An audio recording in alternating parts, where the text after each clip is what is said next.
This is from Open Minded Approach, and it's from a year ago. Check this out. It's from Hurricane Milton. Look at this beast. They write, as Hurricane Milton has developed into a Category 5 hurricane that could cause horrific damage to Florida, the two narratives of military control over the weather and human-driven climate change will intensify. The reality is that next year, these hurricanes and weather patterns will be even worse. As the geomagnetic excursion progresses, the end game will be a geophysical event, and then everything will start from the beginning. That's why they want you to focus on these two narratives, because the truth is that we need to walk the walk. There is no escaping this reality, but it brings the evolution of the soul. There are legitimate studies on the topic, and you will see them in my upcoming video. Now, here's what's interesting. We just had Hurricane Melissa in Jamaica, which is the third lowest pressure hurricane ever recorded in the Atlantic. And a year ago with Milton, this guy said it's going to get worse next year. Now, that may not mean that much. Sure, he got lucky. A worse hurricane hit Jamaica. It's the strongest hurricane ever hit Jamaica. But there are many people who have been looking at this. And what's fascinating is when it comes to like Ben Davidson, for instance, the dude is not a crackpot conspiracy theorist. He's not some dude saying this proves interdimensional aliens are coming. No, he's literally saying, I've got this readout is showing solar activity. I think the solar activity may result in this phenomenon happening. And then what happens? The cell phones all go out across Spain and parts of France. So that's when you're like, okay, this guy doesn't sound crazy. He sounds like he's, I don't know, look, the solar activity is there. You can corroborate this with other reports tracking solar activity. And then it seems to be that the solar activity is having an effect, or the ozone may be weakening. The prediction is it is going to get worse. The poles are going to shift. This is the reason why. So we don't have our principal guest, unfortunately, but we do have, as I mentioned, Wackaloon Ian and Devout Faithful Seamus, because people are referring to this. I believe it's called the Adam and Eve theory. Have you guys heard of this CIA thing? I've heard of it. I mean, if I'm understanding, I've never heard this phrasing, but I assume it's like the world ends, you have two people again, and then the world sort of restarts, and nobody knows what happened before. The theory, the hypothesis, better way to describe it, is that the poles shift every 6,500 years. The axis will tilt along with it, and that will move Antarctica to the equator, which is now all of a sudden in a very warm position, and it's going to cause a lot of the ice to melt, but still leave high elevation glaciers, which we see in Indonesia. That wipes out human civilization for the most part and leaves behind only small groups of people who then, what do? Desperately trying to maintain their culture, write down a book of all of their rules, thoughts, and laws, and then share it. And then 2,000 years later, everyone's like, God wrote it. What, 6,000 years ago, is that about when Judaism is purported to have begun, when God spoke to Adam and Eve 6,000 years ago? Well, Judaism's purported to have begun when God spoke to Abraham and made his covenant with him. There are some Christians who say that the earth was created 6,000 years ago. So that's some 8,000, some say 10,000. And then so 12,000. There's no like set limit, and there's no set date that like the Catholic Church has said this is when the world was made. So but Christians 6,000 BC. And I also want to be clear. Some Christians are also theistic evolutionists who will argue that the earth is, millions and millions and millions of years old. So there isn't just one perspective here. My hypothesis is that 6,500 years ago, there was a polar shift that wiped out again, and then Adam and Eve were like humans crawling out of the dirt again. Before that, 6,500 years before that, you had the cataclysmic flood that destroyed Atlantis 12,800 years ago. 65, almost exactly. Everyone knows Atlantis still exists, Ian. It's just beyond the ice wall. That's right. That's why they won't let you pass it. Go past the ice wall. Did you see my video of Jake Paul and me in Atlantis? Anyway, check out my Instagram. Yeah. Sora's the hottest shit on the planet right now. What if it's true? What if there is an ice wall? It was literally built intentionally to keep us out. And the Earth's not flat, it's round. There is. They showed it on the news. So here's the globe, right? Here's the Earth. And the continents as we know it are only this big on the planet's surface, and there's an ice wall around it.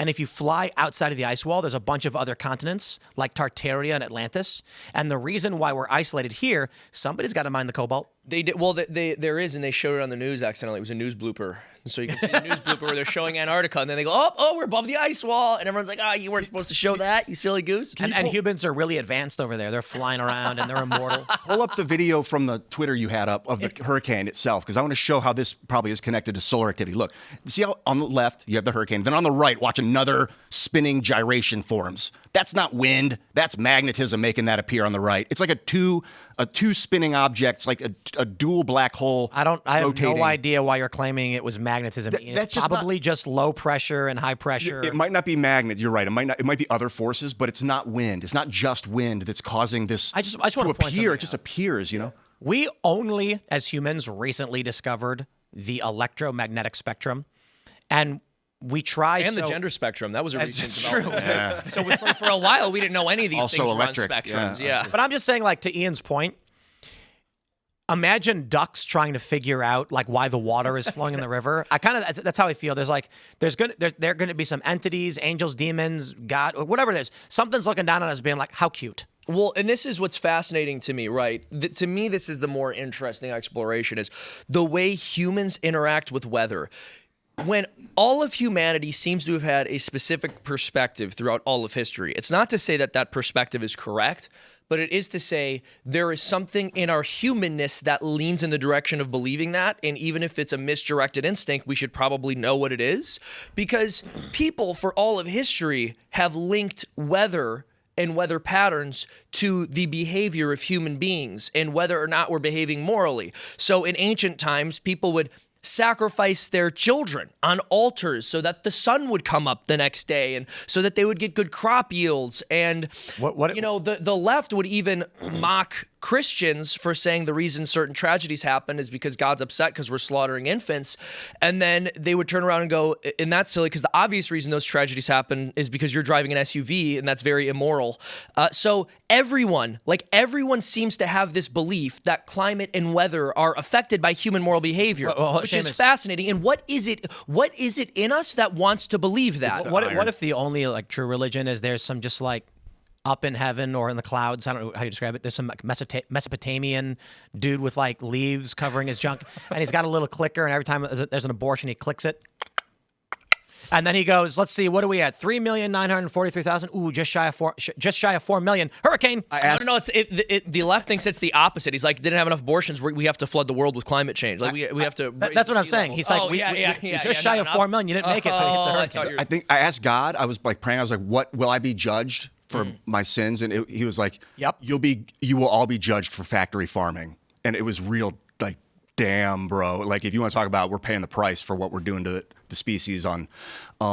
So I don't believe it. I don't know if it was fake, if my own imagination or what, but that was the answer I got. I was like, duh, that like hit me deep.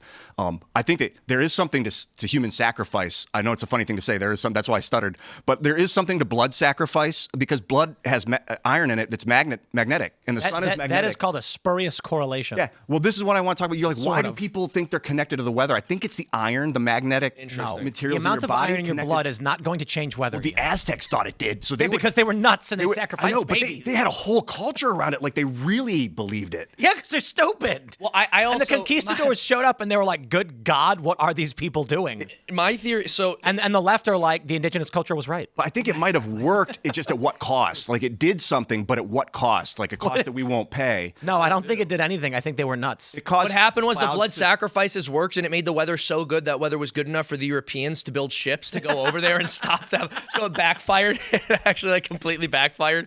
Yeah, Actually, that'd be a funny bit. That would be very funny. It's like there's constant storms, and they're like, we have to sacrifice our children to stop the storms, and then they do, and they're like, we did it. Stop the And then the sacrifices. ships pull up. Columbus pulls up. Well, dude, this is one of those things where, I mean, listen, I'm sure there's going to be real controversial. This is offensive to some, but I believe ultimately that these pagan religions are worshiping demons. And the surest way to know whether a demon is being worshipped is whether innocent human life is being destroyed. And that's what they were doing. They were slaughtering children. What about like this slaughtering a calf or a pig or something? Yeah, so because Christ fulfilled the old covenant, because Christ fulfilled the law, we don't believe that like animal sacrifice is necessary. But it isn't. That's also interesting because you see that in a lot of cultures historically. There's something that humans recognize about sacrifice in the necessity of it, and I don't exactly know why that is either. James, we went to a fall festival, Allison and I, and we were looking at like antiques and stuff. One of the like barns or whatever we went in that had stuff had this nice little tray of like little golden animals, and I was like, oh, I should get the golden calf for Seamus. And then I was like, actually, I don't know if that would be offensive. I'm not going to do it. Thanks for watching this clip from the Culture War podcast. We're live every Friday, 10 a.m. to noon, so subscribe and come hang out.